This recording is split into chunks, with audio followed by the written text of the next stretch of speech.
Deep in a forgotten stretch of American wilderness, people whisper about lights that don't belong and animals that act wrong.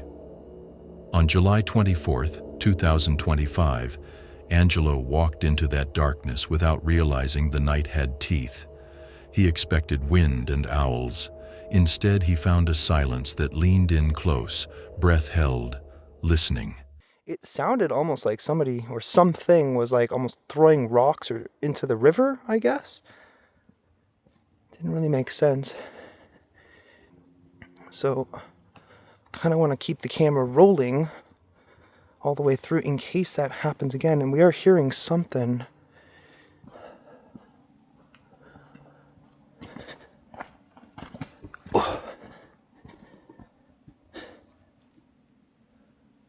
Okay, I gotta go down this way. His flashlight skimmed the stark tree line. Trunks stood like ribs, and the path felt narrow, funneled, intentional. Every rustle tightened his chest. Each flicker at the edge of his vision felt aimed at him. Then it came. Is there something malicious here with me?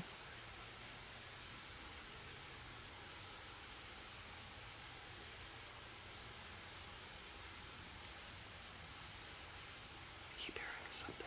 It almost sounds like something's moaning, but it's quiet.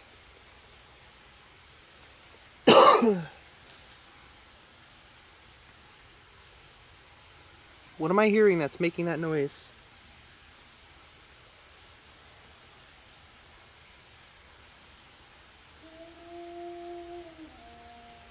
Okay, what the was that?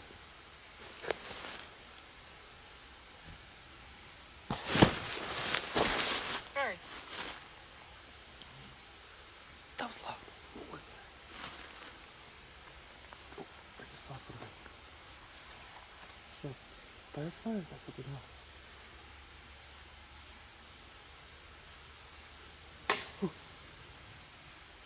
Okay. What is that? Sorry guys, I'm just gonna switch over the camera.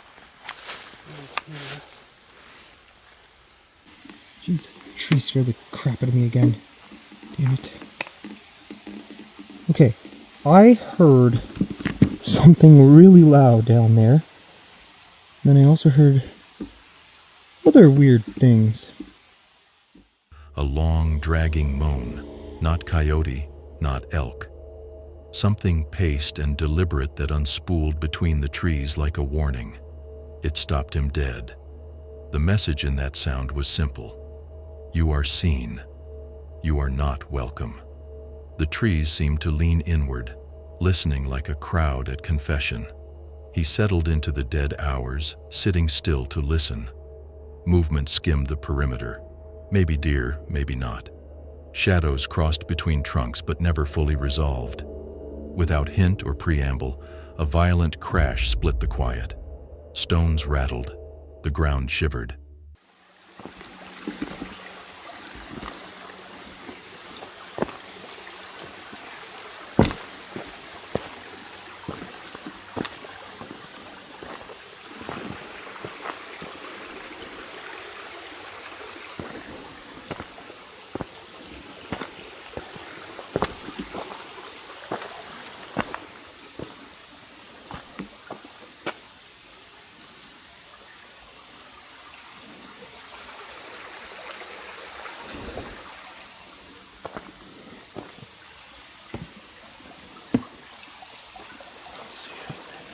What the hell?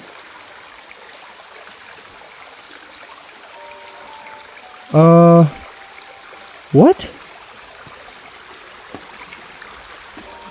Okay, how? Okay, I hear something out there. What the is this even doing here? When Angelo lifted his light, a huge boulder sat in the trail where there had been none before, as if the forest had rearranged itself while he blinked. Everything answered at once.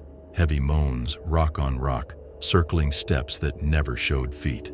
Instinct screamed at him to run. Instead, he stood and counted his breaths.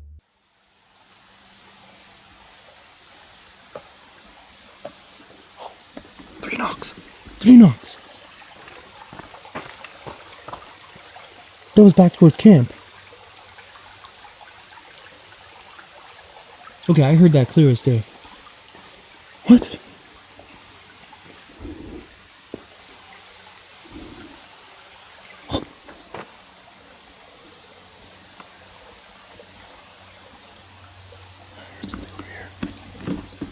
Okay, there is definitely something going on out here.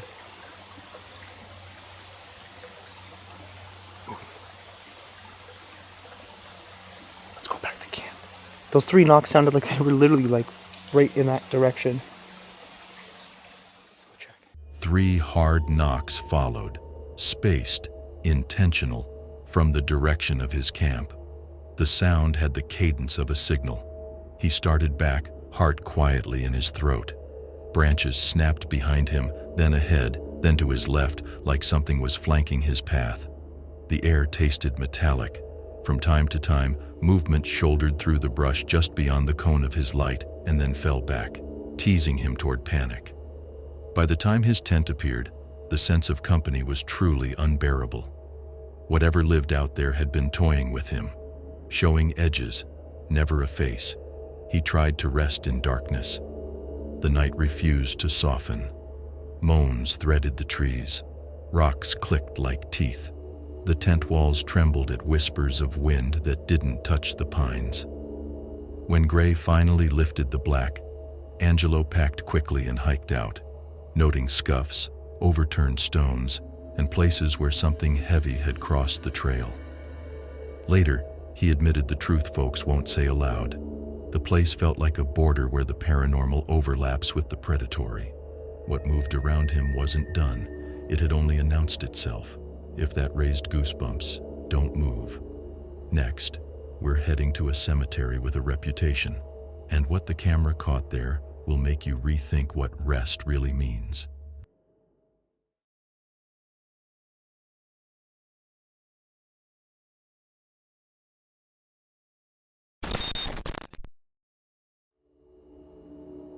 On August 31st, 2019, the YouTube channel Time to Play TV shared a story that makes your shoulders creep up before you realize it.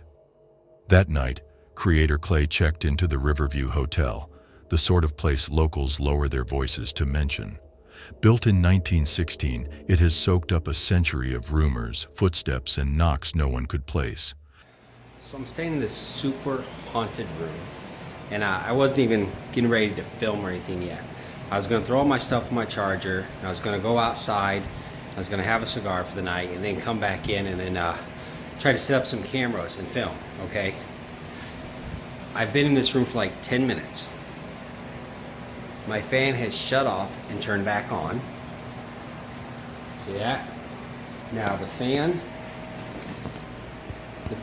and the light are both plugged in behind the bed, and they're connected.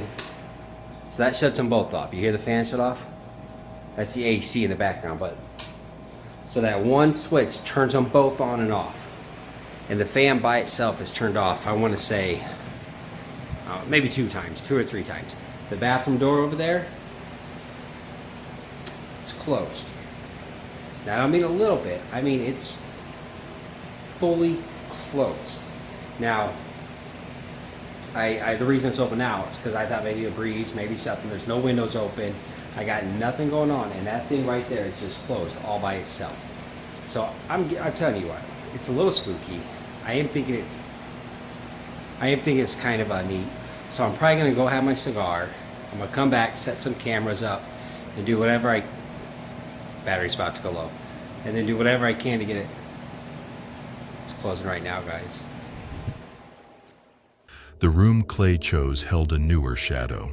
A few weeks earlier, an elderly man had died there. Clay didn't know. He rolled his suitcase over tired floorboards, set down his camera bag, and tried to breathe like nothing about the place bothered him. He never even hit record before the building introduced itself. It just moved a little bit. I'm telling you, it just... See that?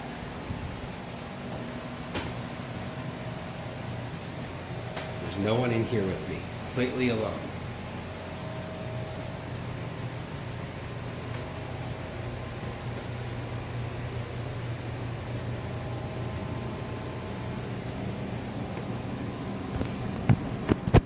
Hello?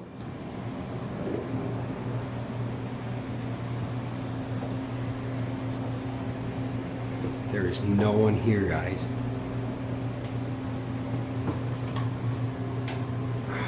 I'm using the front face of the camera, so it's kind of hard to see. But you can see. Watch. Watch. See, it's a watch.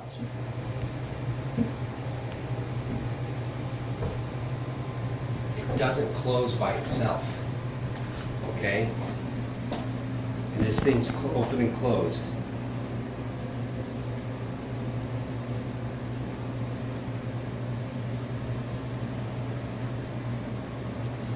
It's done it by itself.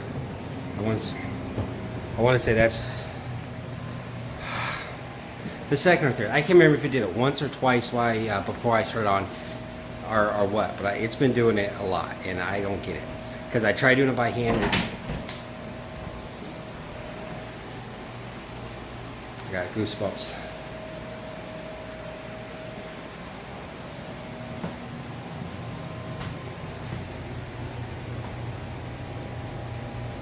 It closed all the way. It closed and latched. Guys, it closed and latched. The bathroom door drifted shut on its own, hinges murmuring like a throat being cleared just out of sight. A beat later, it eased open, then slammed with a hard, taunting crack that ran the length of the empty hallway. Most people would have walked out and never looked back. Clay stepped closer. He called out, his voice a little thin, asking who was there. The silence he got wasn't normal quiet. It felt held and deliberate, like the room was listening to him breathe and deciding what to do next. The door twitched again. Rattled, Clay stepped outside for a cigar and a straight line of thought. When he came back, the bathroom door was shut once more, this time fully latched. He checked the catch, confirmed it was locked, and chose to leave it that way. "We'll see if it opens," he told the lens, part dare, part bargain. I don't know if anything's going to happen, so if you're watching this, that means something might have happened. I don't see myself doing a whole video of me sleeping. That'd be a little boring. Turn the fan on high.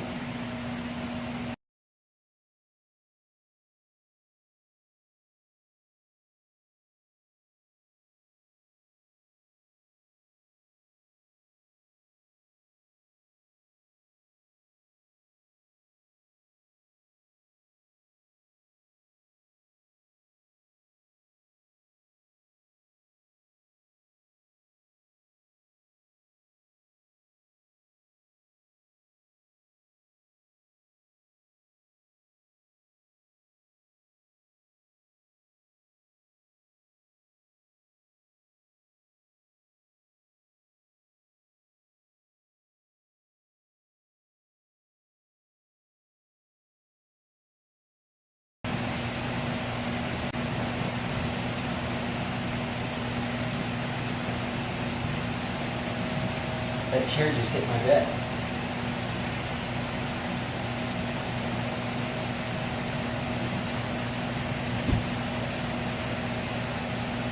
This chair was over there. It just hit my bed really hard. Got my socks on. This chair, I'm 90% sure was over here. And it just hit my bed really hard. I've only been asleep like 3 hours. The chair did not hit my bed. The chair did move. Let me take my shirt off of the lamp.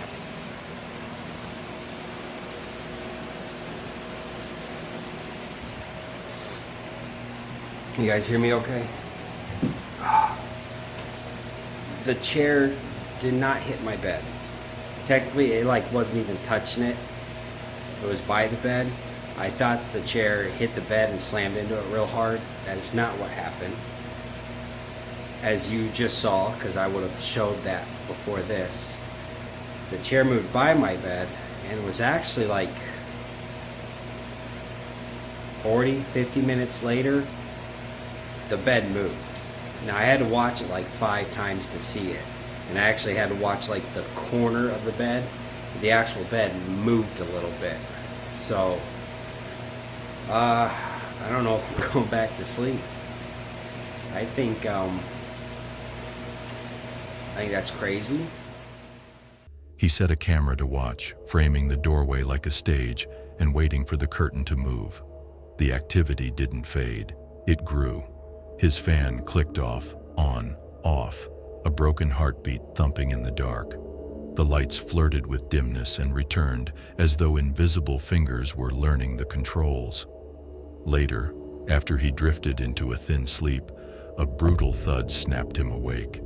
He scanned the room, found nothing obvious, and lay back down with his pulse in his ears. Only afterward, scrubbing through the footage frame by frame, did the truth settle like a stone in his stomach. A chair slid by itself. Worse, while he slept, the bed shifted, dragging across the floor with him still on it. Not suggestion, not a shadow, not breath on a cheek. Force. By the bleached hour before dawn, the Riverview felt unfriendly, not merely haunted. Clay stayed until morning, shaken but standing. Later, he told his friend Patty the whole night in one breath. Curious and cautious, she went to the hotel and spoke with staff. One worker, eyes cutting toward the corridor, admitted guests often complained about doors moving, objects wandering, and knocks with no source.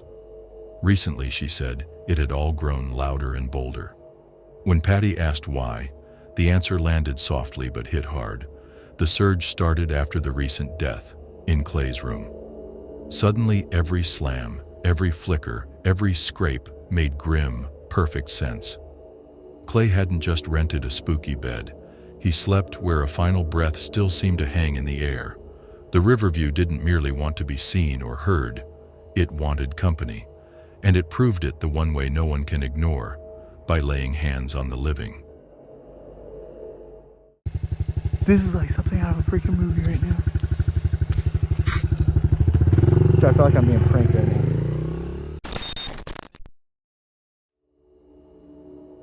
Joey Mack is a dirt bike rider whose channel usually races along with jokes, wheelies, and fast edits.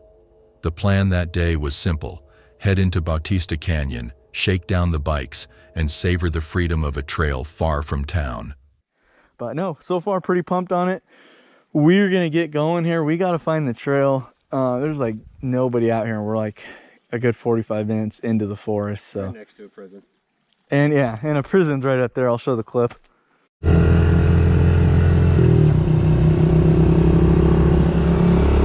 I thought we were riding for a while. Fuck, I was like this. Oh, this is like never ending. My ass hurts. Over there again.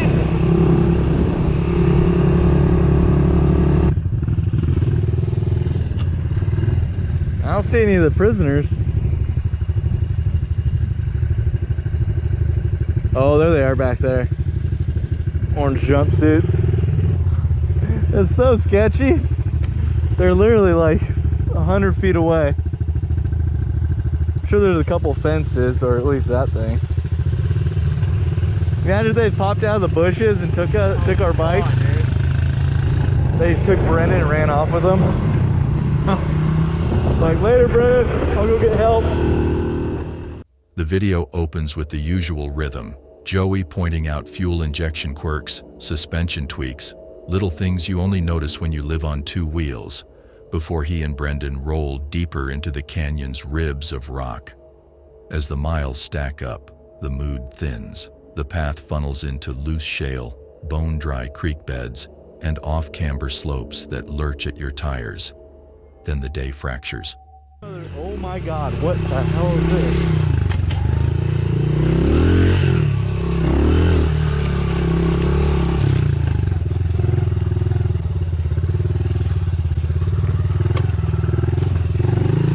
What the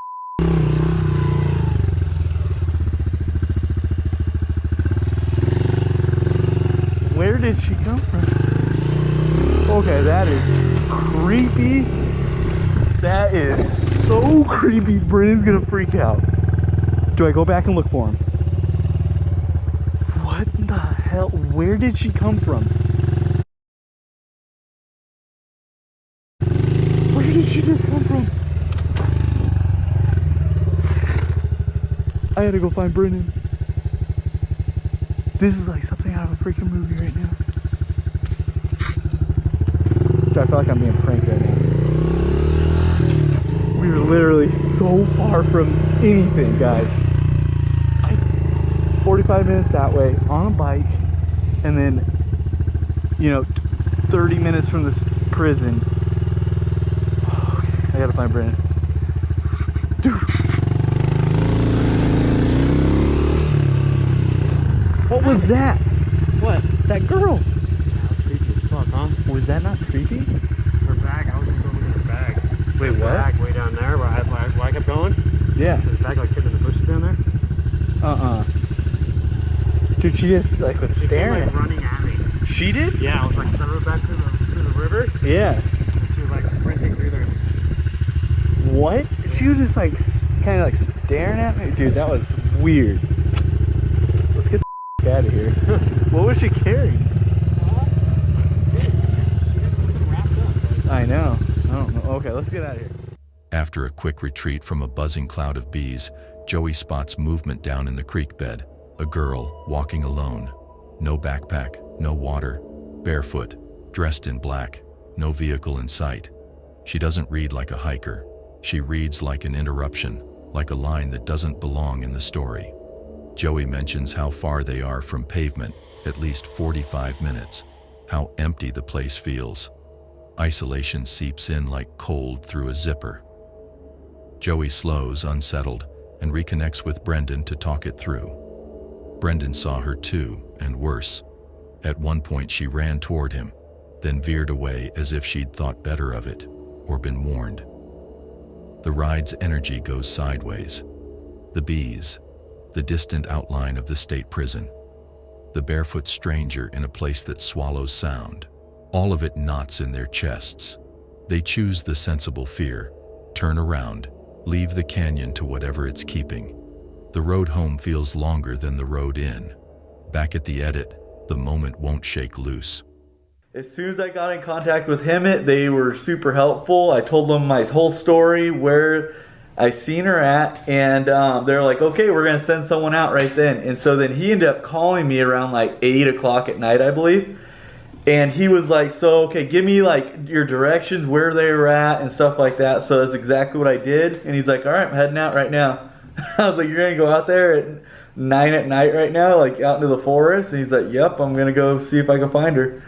And so he ended up calling me back at, I think it was, 12 a.m. in the morning. He's like, hey, he's like, good news, Joey, we found him. And he's like, it's not the girl that you thought it was. It is not Carly, but you did find some missing teens. And I was like, what do you mean? So actually, he ended up finding a 15-year-old girl and her boyfriend, I believe it was, he was 17 years old. And they've been missing for 2 days. So they ended up running away from home, something like that. I didn't really get into details too much. Obviously, it's not my place, but he said, good job. He's like, your directions led me straight to him. They ended up sleeping in like a little ravine in there, and they were able to return back to their parents. So it ended up being a happy ending, which I'm glad. Unfortunately, it was not Carly, but if you guys haven't heard about her whole story, I'd go check it out. She's still missing 8 months later, 9 months later, and it'd be cool if maybe this shed a little bit of light on her story and helped out. Maybe she was able to be found later on. Joey's friend starts searching missing persons pages. A name surfaces. Carly Goose. The resemblance needles.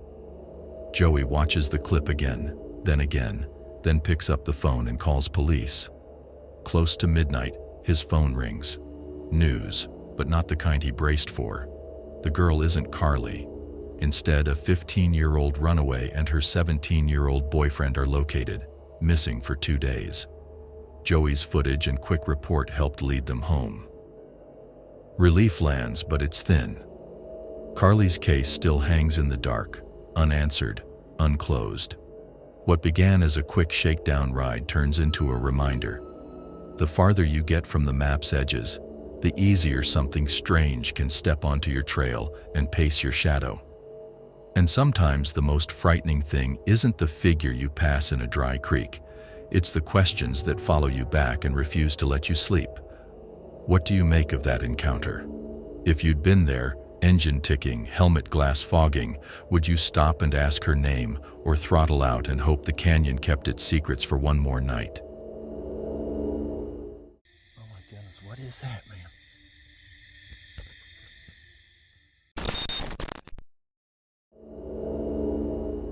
On August 8, 2025, the YouTube creator Exploring with Bear returned alone to a notorious patch of New Hampshire woods, Berlin's rumored Bigfoot ground.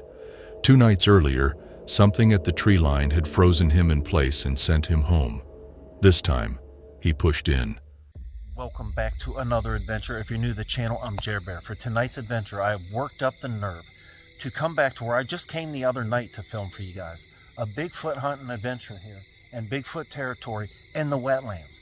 But before I even entered the forest, down at the end of that, I was on that road right there. A huge crash happened, like right where I'm standing now. I pointed my flashlight down the trail facing this way. And right in this area, there was a huge set of eyes standing. I could see it moving too. I'm nervous now though, because the sun's going down. I felt a lot better about 15 minutes ago when it was pretty daylight. Like it looks a lot lighter on camera maybe. No, you can tell it's getting dark. So, without further ado, and pretty much risking my butt for you guys, let's head on down this trail, set up a little camp, and see what we can't see what we can't hear. We'll do some Bigfoot knocks, some Bigfoot calls. Whew, and I'm nervous. At first, excitement did the driving. He slipped between spruce and birch, narrating quietly while the light thinned like a held breath. As dusk bled out of the sky, the woods felt heavier, the air thicker. By full dark, Bear started building camp. Every task, pitching shelter, tending fire, checking gear, was performed with one ear tilted to the forest.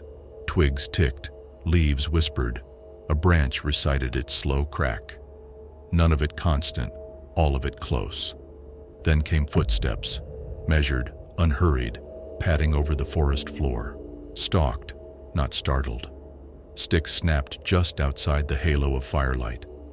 The message was simple. You are not alone. What just thumped from over here?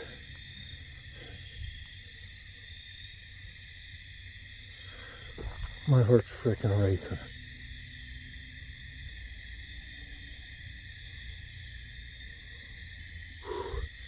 My fire's out.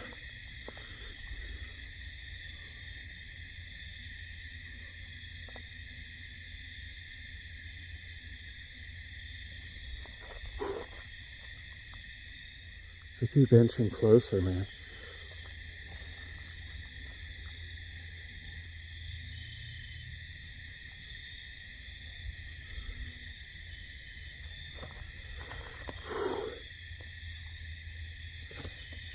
Does this thing go any brighter? Oh, there they are again.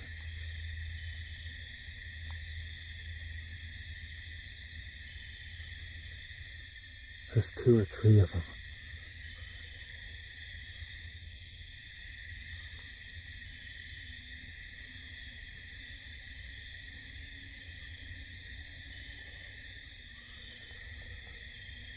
This is insane. Bear played his headlamp across the trees and caught eyeshine. 2 dim coins floating at the edge of the glow. There, gone, there again. Something watched. Someone watched. His voice betrayed what the flames couldn't hide. The woods were leaning in. Nerves climbed toward a breaking point. Sleep stopped being an option. Leaving began to look like the only sensible plan. Still, he wouldn't bolt and leave a hazard behind. Well, our fire went out. With everything that's happening, I'm gonna make sure that fire's out and just get everything cleaned up. The chair put away. I'm not sitting down no more. I'm not even trying to sit down right now. And yeah, let's get everything packed. I don't want to leave anything if I have to. Well, I can't run even with all that stuff. Oh my goodness, what is that, man?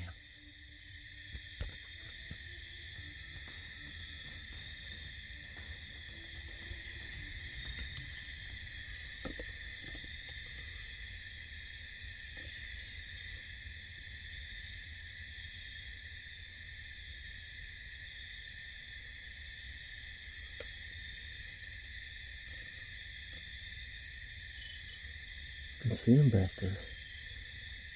Eyes watching us.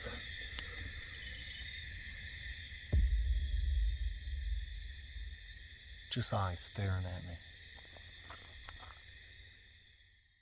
He crouched by the ring and worked the fire down, whispering to the camera that he'd douse the embers, clean the site, and make a careful exit.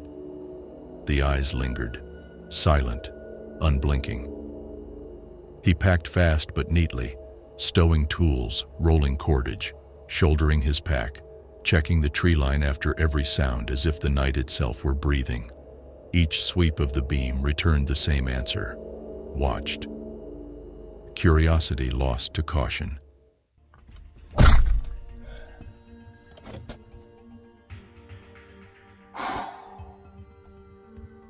That was scary. So many eyes, but then stuff was thrown twice. Man, my heart really is racing. Oh my goodness. All right, let me calm down for a minute. Holy smokes. This place, that's twice. Oh my goodness. So I think from now on, we're going to call this place Bigfoot Forest. This was the wetlands. But that's the last 2 times I've been here. And tonight, boy, man. He loaded the last of the heavy gear into the truck bed, slammed the gate with a controlled finality, and climbed in. Beyond the headlights, the forest seemed to slide shut, as though whatever had been standing there simply stepped backward and let the dark fall. Animal, trespasser, something else that prefers to be a rumor. The explanation mattered less than the fact that a presence had filled a place he expected to be empty. You can plan for wildlife. The unknown, human or otherwise, cuts a different vein of fear. He drove out with questions riding shotgun. And yet beneath the fear, another feeling stayed lit. The pull to return, to find the print, the hair, the voice that proves the watcher wasn't imagined. What would you have done? Kill the engine and listen, or keep the wheels rolling while the trees closed ranks behind you? If you know these woods, you know their bargains. Bring respect, leave quickly, and never stare too long into the spaces between trunks. Sometimes the spaces stare right back.